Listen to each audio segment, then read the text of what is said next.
Jail জীবনের দীর্ঘ লড়াই পেরিয়ে উন্নত চিকিৎসার জন্য লন্ডনে অবস্থান করছেন বিএনপি চেয়ারপারসন খালেদা জিয়া।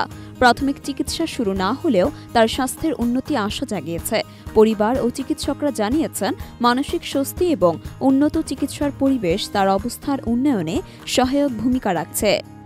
দীর্ঘদিন জেল জীবনের পর গুরুতর অসুস্থ অবস্থায় খালেদা জিয়াকে উন্নত চিকিৎসার জন্য দেশের বাইরে নেওয়ার প্রয়োজনীয়তা দেখা যায়। অবশেষে কাতারের আমিরের পাঠানো এয়ার অ্যাম্বুলেন্সে গত ৭ জানুয়ারি তিনি লন্ডনে পৌঁছান।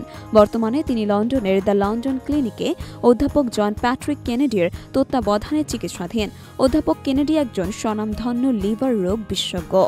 ডাক্তার AJM জাহিদ হোসেন জানিয়েছেন, নেফ্রোলজিস্ট, কার্ডিওলজিস্ট এবং ইন্টেন্সিভিস্টরা তার চিকিৎসায় কাজ করছেন।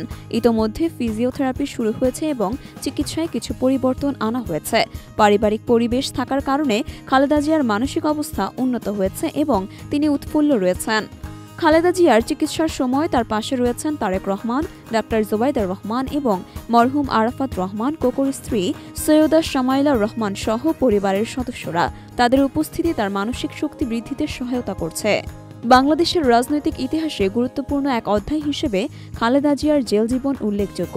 দুর্নীতির মামলায় কারাবাসের সময় তার স্বাস্থ্য অবনতির শিকার হয়।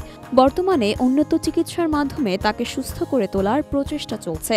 চিকিৎসকদের মতে, কয়েকদিনের পর্যবেক্ষণ শেষে তার শারীরিক অবস্থা নিয়ে আরও সুনির্দিষ্ট তথ্য জানানো সম্ভব হবে। খালেদা জিয়ার দ্রুত আরোগ্যের জন্য দেশে বিদেশে তার সমর্থক ও দলের নেতাকর্মীরা প্রার্থনা করছেন। চিকিৎসকদের মতে, উন্নত চিকিৎসা অব্যাহত থাকলে তার স্বাস্থ্যের আরও উন্নতি হবে। জেল জীবনের দুঃসহ স্মৃতি পেছনে ফেলে লন্ডনের উন্নত চিকিৎসার আলোতে খালেদা জিয়ার ফিরে আসার আশা রাজনৈতিক অঙ্গন এবং সমর্থকদের মধ্যে নতুন উদ্দীপনার জন্ম দিয়েছে।